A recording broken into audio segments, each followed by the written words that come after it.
اعوذ باللہ من الشیطان الرجیم، بسم اللہ الرحمن الرحیم۔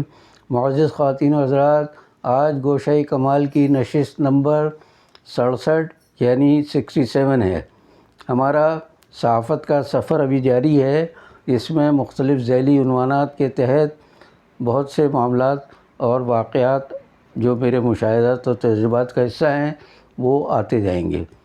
اس میں آج ایک اہم موضوع ایک اور چھڑ رہا ہے، اور وہ یہ ہے کہ اب صحافت کے میدان میں جن شخصیات نے کام کیا ہے ان میں سے جن سے میرا رابطہ یا واسطہ رہا ہے یا جن سے میں واقف رہا ہوں، تو موضوع کے لحاظ سے ان کا ذکر بھی آتا رہے گا، اور ان لوگوں کا خاص طور سے جن کے ساتھ مجھے کام کرنے کا شرف حاصل ہوا ہے اور جن سے میں بہت متاثر ہوا، تو ان سب کا ذکر آئے گا۔ تو اس طرح ایک شخصیات کا بھی ایک سلسلہ ساتھ ساتھ چلتا رہے گا۔ گزشتہ نشستوں میں نثار احمد زبیری صاحب، صلاح الدین صاحب اور نیر علوی صاحب کا تذکرہ کر چکا ہوں۔ زبیری صاحب کا تو بہت تفصیل سے، صلاح الدین صاحب کا بہت سرسری، اور نیر علوی صاحب کا کسی قدر تفصیل کے ساتھ۔ صلاح الدین صاحب کا چونکہ موضوع آئندہ چل کر بہت طویل ہوگا، تو اس لیے اس وقت ان کے بارے میں گفتگو ہوگی۔ نیر علوی صاحب کے ساتھ جو میرا تعلق رہا، تو اس حوالے سے بہت سی باتیں ایسی ہیں کہ جو شاید ابھی میں نہیں کہہ سکا تھا، لیکن ساتھ ساتھ ایک وضاحت ہی کر دوں کہ نیر علوی صاحب سے پہلے عرفان غازی صاحب ہمارے یہاں مدیر منتظم جسارت کے چیف ایگزیکٹو کے طور پر آئے تھے، ایگزیکٹو ایڈیٹر، چیف ایگزیکٹو ہمارے محمود اعظم فاروقی صاحب تھے۔ تو عرفان غازی صاحب پہلے آئے تھے، اس کے بعد نیر علوی صاحب آئے۔ اتفاق سے میری گفتگو میں نیر علوی صاحب کا ذکر پہلے آ گیا، تو میں پہلے اسی کو مکمل کروں گا، اس کے بعد عرفان غازی صاحب کی طرف آؤں گا۔ سینسرشپ کے کمالات میں نے جو باتیں کہیں، یہ دور نیر علوی صاحب کا تھا جس وقت وہ جسارت میں مدیر منتظم تھے۔ تو اس وقت کا ایک خاص پہلو بڑا دلچسپ، وہ میں بھول گیا پچھلی نشست میں، وہ یہ ہے کہ ہم پری سینسرشپ یعنی سینسر کے لیے مضامین بھیجنے کے وقت جو کچھ لکھتے تھے، بعض اوقات کاتبوں کے لیے ہدایت ہوتی تھی۔ تو مثال کے طور پر کسی خبر کو یا کسی شخص کے اقتباس کو نمایاں کر کے بیان کرنا ہے، تو ہم لکھتے تھے کہ 2 نالی چھوڑ کر کتابت کی جائے۔ 2 نالی کا مطلب یہ تھا کہ حاشیے کے دونوں طرف یعنی تحریر کے دونوں طرف تھوڑا تھوڑا حاشیہ چھوڑا جائے، تاکہ باقی خبروں یا مضامین سے وہ تھوڑا سا نمایاں نظر آئے۔ تو یہ 2 نالی چھوڑ کر اصطلاح عام تھی ہمارے یہاں کتابت کے لیے۔ کاتب حضرات سمجھ جاتے تھے کہ اس کو ذرا چھوڑ کے لکھنا ہے۔ اب پہلی بار جب سینسرشپ کے افسران اور کلرک صاحبان کے سامنے یہ بات گئی، تو میں پہلے بتا چکا ہوں کہ ایک سے ایک جاہل آدمی میں پڑا ہوتا تھا۔ انہوں نے کہا اچھا یہ 2 نالی چھوڑ کر، فوجی حکومت کا زمانہ ہے، آپ نے جو ہے بندوق کی 2 نالیوں کا ذکر کیا ہے، اور یہ کوئی خفیہ کوڈ ہے جو آپ پیغام ہے جو بھیجنا چاہ رہے ہیں کسی۔ ہم نے کہا بھائی یہ کتابت ہوگی نہیں ہے، چونکہ آپ پری سینسرشپ چاہ رہے ہیں، تو یہ آپ کتابت کے بعد پھر دیکھ لیجیے، کاتب کے لیے ہدایت ہے، آپ کے لیے نہیں ہے۔ آپ 2 نالیوں 4 نالیوں سے ڈریں نہیں آپ، یا آپ ڈرتے ہوں تو ڈریں، ہم جو لکھ رہے ہیں اس میں ہمیں کوئی خوف نہیں ہے۔ تو خیر یہ ایک ضمنی بات تھی جو پچھلی نشست میں رہ گئی تھی، تو میں نے اس کا آج ذکر کر دیا۔ اب میں یہ بتا رہا ہوں آپ کو کہ عرفان غازی صاحب پہلے آئے تھے، نیر علوی صاحب بعد میں آئے تھے، اسی لیے لیکن اس سے اتفاق سے ان کا ذکر پہلے ہو گیا ہے۔ تو اب میں نیر علوی صاحب کے بارے میں ذرا اور تفصیل سے بتانا چاہتا ہوں۔ ایک بات درمیان میں واضح کر دوں کہ میری ایک کتاب شائع ہوئی ہے، یادیں باقی ہیں، جس میں ان بہت سے حضرات کا تذکرہ، کسی کا مختصر، کسی کا بہت تفصیل کے ساتھ میں نے ذکر کیا ہے ان لوگوں کا۔ تو نیر علوی صاحب پر بھی میں نے کالم لکھا تھا، عرفان غازی صاحب پر تو 1 کالم نہیں 2 کالم بنے، اس لیے کہ بہت طویل ہو گئی تھی ان کے بارے میں گفتگو۔ تو یہ وہ لوگ ہیں جن سے میں نے بہت سیکھا ہے، نثار احمد زبیری اور صلاح الدین صاحب کے علاوہ۔ تو یہ لوگ واقعی میں کہہ سکتا ہوں، نیر علوی صاحب کے بارے میں تو متین الرحمن مرتضیٰ صاحب اور صلاح الدین صاحب خود کہا کرتے تھے کہ یہ ہمارے استاد یا تعلیق ہیں۔ اگر اس حساب سے دیکھا جائے تو میرے پھر یہ دادا استاد ہوئے، کیونکہ صلاح الدین صاحب علوی صاحب ان لوگوں سے میں نے سیکھا متین صاحب سے بھی اور نثار احمد زبیری صاحب سے بھی. تو جب ان کے استاد نیر علوی صاحب ہو سکتے ہیں تو یقیناً میرے دادا استاد کہلائیں گے. وہ مرحوم ہو گئے، بڑی خوبیوں کے مالک تھے، بہت یاد آتے ہیں اس حوالے سے. اور صحافت کی دنیا میں ان جیسے لوگوں کا جو مقام تھا، نئی نسل تو تقریباً ہی بھول چکی ہے، بلکہ بہت سے لوگوں نے شاید نام بھی نہ سنا ہو. اس لیے میں ان کا تذکرہ کروں گا تاکہ یہ تاریخ میں ہمارے یہاں محفوظ رہیں. ایک دلچسپ بات میں بتاؤں آپ کو کہ میں جب کتاب لکھ رہا تھا یادیں باقی ہیں، تو اس میں مجھے ضرورت پڑی ان لوگوں کی، خاص لوگوں کی تصویروں کی. تو آپ حیران ہوں گے کہ نیر علوی صاحب کی تصویر مجھے نہیں مل سکی کہیں بھی، نہ نیٹ پہ ملی، نہ ایکسپریس والوں سے ذکر کیا، نہ وہاں ملی. میں حیران تھا کہ وہ شخص جو صلاح الدین صاحب اور متین صاحب جیسے لوگوں کا استاد، اس کی تصویر ہی نہیں کہیں. چنانچہ میری کتاب میں باقی کئی لوگوں کی نمایاں شخصیات کی تصویریں ہیں، لیکن نیر علوی صاحب کی تصویر میں شائع نہیں کر سکا، جس کا مجھے افسوس ہے. اب میں نیر علوی صاحب کا ایک دلچسپ واقعہ سناتا ہوں جو متین الرحمان مرتضیٰ صاحب نے شاید سنایا بھی اور کہیں تحریر بھی کیا ہے. پروفیسر متین صاحب خود بہت بڑی شخصیت صحافت کی دنیا میں. وہ کہنے لگے کہ میں پہلی بار جب نیر علوی صاحب کے پاس گیا تو صرف اس لیے کہ وہ میرا امتحان لیں، جانچیں پرکھیں مجھے کہ میں کسی قابل ہوں یا نہیں، تو غالباً ان کو اداریے کے لیے لکھنے کے لیے بلایا گیا تھا وہاں. کہنا نیر علوی صاحب اس کے مشرق کے غالباً مدیر منتظم تھے وہ. تو وہاں گئے ان کے دفتر میں، یاد نہیں آ رہا، نوائے وقت تھا، مشرق تھا، جو بھی اخبار تھا، بہرحال وہ تھے ایڈیٹر اس کے. تو نیر علوی صاحب کے پاس جب گئے متین صاحب، تعارف ہوا. ظاہر کم عمر ہوں گے متین صاحب ان کے مقابلے میں، جب استاد تھے وہ. تو کہنے لگے کہ اچھا بھائی میاں تم اداریہ لکھ سکتے ہو؟ میں نے جیسے بتایا نیر علوی صاحب اسی طرح بات کرتے ہیں، چھوٹوں سے بڑی محبت اور شفقت کے ساتھ. تو متین صاحب نے کہا میں کوشش کرتا ہوں. انہوں نے ایک موضوع دیا اور کہا کہ فلاں کمرے میں بیٹھ کے لکھ کے لاؤ، مجھے دکھاؤ. متین صاحب نے اداریہ دکھایا ان کو. نیر علوی صاحب وہ کرسی ان کی جھولنے والی تھی، وہ پڑھتے گئے، جھولتے گئے، اور جھولتے انہوں نے وہ اداریہ اٹھا کے پیچھے پھینک دیا. اب متین صاحب بڑے پریشان ہوئے، کہنے میاں دوبارہ کوشش کرو. پھر گئے متین صاحب، لکھا انہوں نے ذرا زیادہ اچھی کوشش کر کے. پھر نیر علوی صاحب کی خدمت میں حاضر ہوئے، انہوں نے پڑھا، کرسی پہ جھولتے اور اٹھا کے اسی طرح کاغذ پیچھے پھینک دیا. کہنے نہیں یہ مزہ نہیں آیا، اور لکھے آپ. متین صاحب گئے دوبارہ، پھر تیسری بار گئے، لکھا انہوں نے، لکھ کے پھر پڑھا نیر علوی صاحب نے، اور کہنے ہاں میاں اب آیا نا مزہ، یہ ہوتا ہے اداریہ، آپ نے بہترین اداریہ لکھا ہے. اب بتانے کا مقصد یہ ہے کہ متین صاحب کوئی گھٹیا قسم کا اداریہ لکھنے والے نہیں تھے. اور نیر علوی صاحب نے اعتراف کیا کہ آپ جو پہلا اداریہ لائے تھے وہ بھی بہت اچھا تھا، دوسرا اور بھی اچھا تھا، لیکن تیسرا بہت ہی اچھا ہے. میں آپ پر یہ واضح کرنا چاہتا ہوں کہ کوئی چیز ختم ہی نہیں ہوتی، اس سے اچھی بھی ہو سکتی ہے، اس سے اچھی بھی ہو سکتی ہے. لہٰذا پہلی باری پوری ذہن کی قوتوں کو جمع کر کے آپ لکھیں گے تو آپ کے تیسرے اداریے جیسا ہوگا.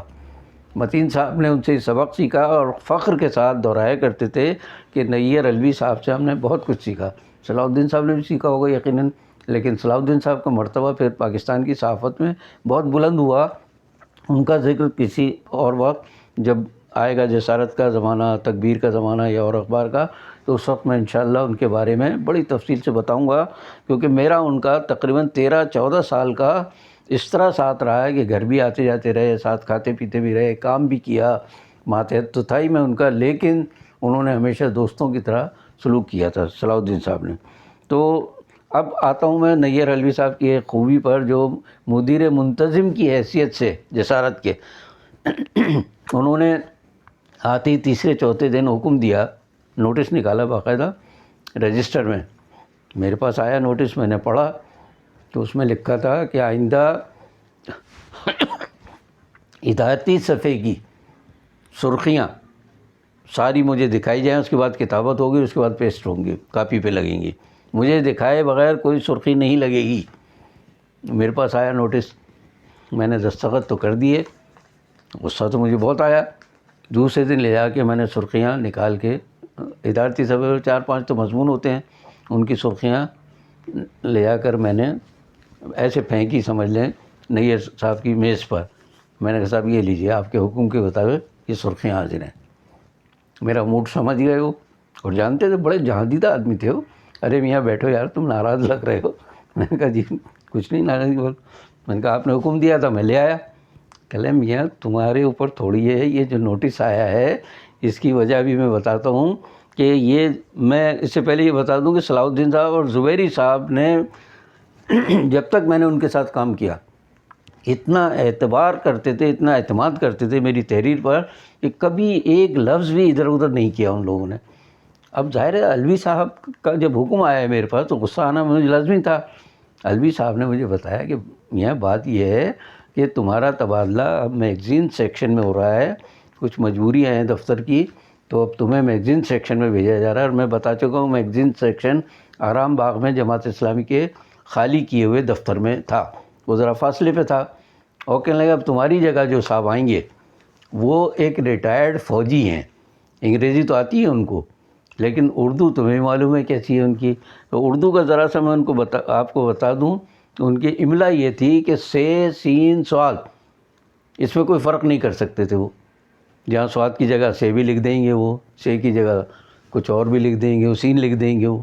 اسی طرح اور جو حروف ہیں زال, زے, زواد اور زوئے, ان میں انہیں فرق معلوم نہیں تھا. تو املا میں بہت ہی کمزور تھے. انگریزی اچھی تھی بلا شبہ ان کی. تو وہ کہنے لگے بھائی آپ کی جگہ انصاف کا تقرر ہو رہا ہے یہاں, مطلب ان کی ڈیوٹی لگائی جا رہی ہے ادارتی صفحے کے نگران کی حیثیت سے. 3-4 دن کے بعد وہ آپ کی جگہ کام کریں گے. میں اگر ان کے زمانے میں یہ نوٹس نکالتا تو ایک تو ریٹائرڈ فوجی, پھر ہم سے عمر میں زیادہ, غصے کے آدمی ہیں وہ کہتے اچھا میرے آتے ہی یہ شروع ہو گئے نوٹس. تو میں نے آپ کے دور میں اس لیے نوٹس نکالا کہ دستخط آپ کے ہوں پتہ چل جائے کہ آپ کے زمانے میں نکالا ہے میں نے نوٹس, پہلے کا ہے یہ. تو وہ جو ان پر بھی لاگو ہوگا. مرحوم ہو گئے, بہت اچھے شریف آدمی تھے وہ. تو انہوں نے نیر الوی صاحب نے وضاحت کی کہ یہ نوٹس آپ کے لیے نہیں ہے, آپ اسی طرح کام کرتے رہیں, بس آپ نے دستخط کر دی. اب جب وہ صاحب آئیں گے تو ان سے بھی دستخط کراؤں گا اور بتاؤں گا کہ یہ کمالی صاحب کے دور کا نوٹس ہے یہ. تو پھر ان کی سرخیاں تو مجھے دیکھنی لازمی ہے. تو اس لیے میں نے پیش کی, سمجھ لیے کہ مصلحت کے تحت یہ نوٹس نکالا. تو مجھے ذرا اطمینان ہوا. اور سچی بات یہ ہے کہ بالکل نیر الوی صاحب دوستوں کی طرح کام لیتے تھے, اس قدر شفقت اور محبت کا اظہار کرتے تھے وہ. مجھے کبھی بھی ان سے کوئی شکایت نہیں رہی. پھر بعد میں ایک زمانہ ایسا آیا کہ روزنامہ ایکسپریس نکلنا شروع ہوا کراچی سے. اس سے پہلے پلاننگ ہو رہی تھی, تیاری ہو رہی تھی. تو عام لوگوں کو تو معلوم نہیں ہے کہ اخبار نکلنے سے 1-2 مہینے پہلے سے مطلب کارروائی شروع ہوتی ہے, ڈمی چھپتی ہے, بڑی تیاریاں ہوتی ہیں, کافی عرصے تک ڈمی چھپتی ہے. جب دیکھتے ہیں کہ ہاں اب ہم پرفیکٹ ہو گئے, ہم اخبار مارکیٹ میں لا سکتے ہیں, تب وہ مارکیٹ میں اخبار آتا تھا. تو جب ایکسپریس کا اعلان ہوا, ایکسپریس والی بہت بڑی پارٹی, پیسے والی سرمایہ دار پارٹی, انہوں نے بڑی بڑی تنخواہیں دے کر لوگوں کو اپنی طرف کھینچا دوسرے اخباروں سے. مجھے بھی ہمارے ایک ساتھی تھے جسارت میں, معافی چاہتا ہوں, جسارت میں نہیں تکبیر میں, یا روزنامہ جو بعد میں ہم نے جوائن کیا اس میں میرے ساتھی تھے. اس زمانے میں ایکسپریس نکلا تو انہوں نے مجھ سے کہا کہ کمال صاحب کے نیر الوی صاحب سے بہت تعلقات ہیں, اور ڈکلیریشن نیر الوی صاحب کے نام سے لیا تھا, یعنی ایڈیٹر وہ تھے قانونی طور پر. تو آپ ذرا ان سے میری سفارش کر دیں تو مجھے اچھی تنخواہ پہ وہاں ملازمت مل جائے گی. میں نے نیر الوی صاحب کو فون کیا تو چھوٹتے ہی کہنے لگے سلام دعا کے بعد, میاں تم کہاں ہو, چھوڑو اس کو, جس کی بات کر رہے ہو اس کا دیکھ لیں گے, پہلے تم کہاں ہو, پہلے آ جاؤ مجھ سے آ کر ملو. اب میں ڈھونڈتا ایکسپریس کے دفتر پہنچا دوسرے دن تو نیر علی صاحب نے بڑا استقبال کیا, کھلایا پلایا پہلے تو. پھر اس کے بعد لے جا کے لاکھانی صاحب کے پاس بٹھا دیا, سلطان لاکھانی جو مالک تھے ایکسپریس اخبار کے, ان کے پاس لے جا کے بٹھا دیا کہ اب آپ بات کریں. میرے خیال میں ان کے ذہن میں یہ تھا, مجھے چونکہ ادارتی صفحے کے نگران کی حیثیت سے دیکھ چکے تھے وہ جسارت میں, تو ان کے ذہن میں تھا کہ ایکسپریس کا شاید ادارتی صفحے کا نگران مجھے بنا دیں وہ. لیکن لاکھانی صاحب چونکہ مالک تھے, ان کے پاس لے جا کے مجھے بٹھایا. اب انہوں نے انٹرویو شروع کیا میرا ادھر ادھر کی باتیں کر کے, اور کہنے لگے صاحب آپ جو ہیں یہ بتائیں آپ کس گروپ سے ہیں.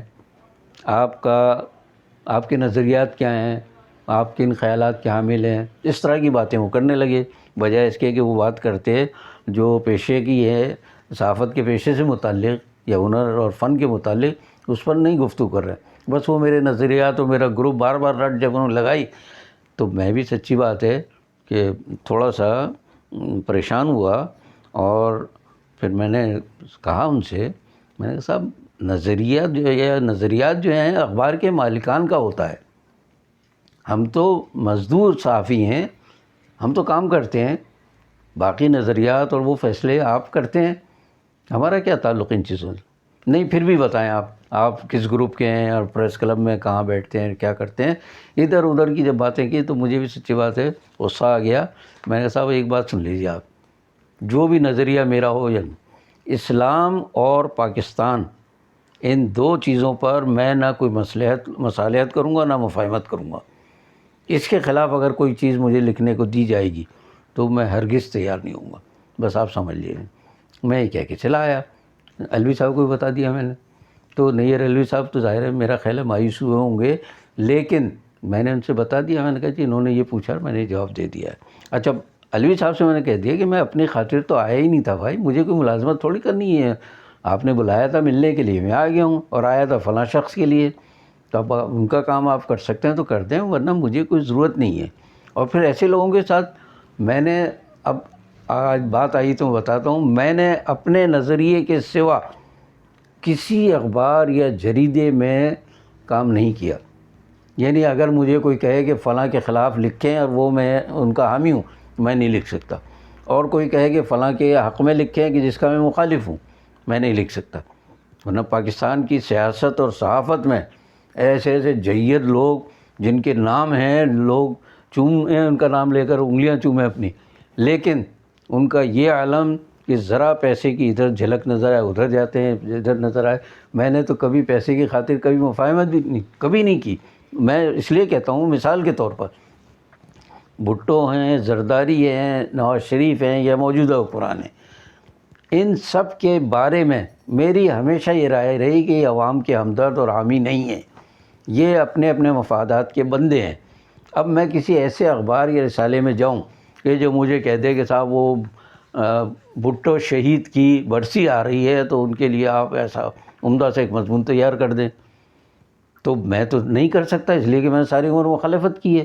اور شہید لفظ سے میں بتا دوں آپ کو ایک بات اور، کہ ذوالفقار علی بھٹو اور ان کی بیٹی بے نظیر بھٹو، سیاست میں بہت بڑا مقام ان کا، لوگ بہت ان کے گرویدہ، بڑی محبت کرتے ان سے بلا شبہ، لیکن بھٹو کی موت کو میں شہادت نہیں کہتا، بے نظیر کی موت کو بھی، کیونکہ وہ تو خود موت کو دعوت دینے کے لیے آئی تھی، منع کیا تھا جنرل پرویز مشرف نے ان کو کہ آپ نہ آئیے، تو وہ آئیں، اقتدار کی خاطر آئیں، کوئی کلمہ اللہ کا کلمہ بلند کرنے کے لیے تھوڑی آئی تھی وہ۔ تو بھٹو بھی اقتدار کی خاطر تختہ دار پر چڑھے، اور بے نظیر بھی ایک حادثے میں ہلاک ہوئیں۔ تو میں نے کبھی، پوری میری صحافت کی تاریخ گواہ ہے کہ میں نے ان کو کبھی شہید نہیں لکھا، اس لیے کہ میں شہید سمجھتا ہی نہیں۔ اس کے بعد جب میں نے ایک دن ایک اور بزرگ صحافی سے ذکر کیا، وہ بڑے حیران ہوں، میں نے کہا میرے سارے اداریے دیکھ لیجئے اس دور کے، میں نے کبھی شہید لکھا ہی نہیں ان کو، میں سمجھتا ہی نہیں۔ تو مطلب کہنے کا یہ کہ میں اپنے نظریے کے خلاف نہیں جا سکتا۔ جب ایک انسان کو اسی طرح زرداری صاحب، آج تک لوگ سابق صدر زرداری لکھتے ہیں، میں اس زمانے میں اداریے لکھتا تھا ایک روزنامے کے، تو میں نے ان کو کبھی صدر آصف علی زرداری نہیں لکھا، اس لیے کہ جس طرح وہ صدر بنے یا بنائے گئے، میں ان کو صدر ماننے کے لیے تیار نہیں تھا۔ میں پہلے ایک بار بتا چکا ہوں کہ ایوب خان کے بیٹے گوہر ایوب، ان کے قومی اسمبلی کے اسپیکر منتخب ہونے پر اور زرداری کے صدر منتخب ہونے پر جتنا مجھے افسوس ہوا میں بتا نہیں سکتا، پوری اپنی صحافت کے دور میں اتنا افسوس مجھے کبھی بھی نہیں ہوا کہ ایسے ایسے لوگ ہمارے اوپر اب اس طرح آ گئے۔ تو زرداری صاحب کا بھی معاملہ یہ تھا، میں ایوان صدر کا مکین کبھی لکھ دیتا تھا، کبھی کچھ کرتا تھا، تو مجھے ہدایت اوپر سے تھی کہ ان کے خلاف آپ کچھ نہیں لکھیں، چلیے صاحب نہیں لکھتا میں، لیکن جب بھی کبھی ذکر آتا تھا ادھر ادھر گھما کے اور زرداری کہہ دیتا، صدر میں نہیں کہتا تھا کبھی۔ تو کہنے کا مقصد یہ، اب میں کیا نام بتاؤں جو جن لوگوں نے ذوالفقار علی بھٹو کا شجرہ نسب بھارت سے منگوایا اور کہا کہ یہ تو فلاں کا بیٹا ہے اور فلاں کا یہ ہے، اس کا تو یہ، اس قدر مغلظات بھرے تحریریں اپنے رسالوں میں شائع کی تھی۔ اب وہ لوگ بھی شہید ذوالفقار علی بھٹو لکھتے ہیں اور شہید بے نظیر بھٹو لکھتے ہیں۔ بھائی آپ لکھ سکتے ہو تو لکھیں، میں خدا نخواستہ ان کی کوئی دشمنی نہیں کر رہا، لیکن میں اسلامی نقطۂ نظر سے انہیں شہید نہیں سمجھتا، تو میں کیوں شہید کہوں؟ تو یہ تو ہو گئی اپنے نظریات کی بات۔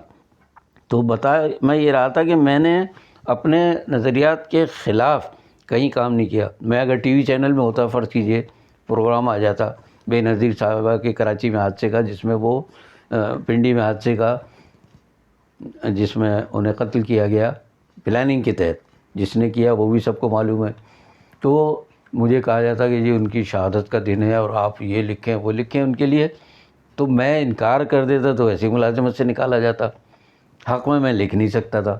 اس لیے میں اگر آج مالی طور پر تھوڑا سا لوگوں کو کمزور نظر آتا ہوں، تو اس میں وجہ یہ ہے کہ میں قائم رہا، اللہ کا شکر ادا کرتا ہوں کہ میں اپنے نظریات پر قائم رہا اور میں نے اس پر کبھی سمجھوتا نہیں کیا۔ آج کے لیے اتنا ہی۔ آپ کو اگر میری باتیں کچھ تھوڑی سی بھی قابل قبول نظر آتی ہیں تو دوسروں تک پہنچانے کے لیے اسے سبسکرائب کریں، شیئر کریں، لائک کریں اور لوگوں تک اس پیغام کو پہنچائیں۔ باقی بشرطِ زندگی باقی۔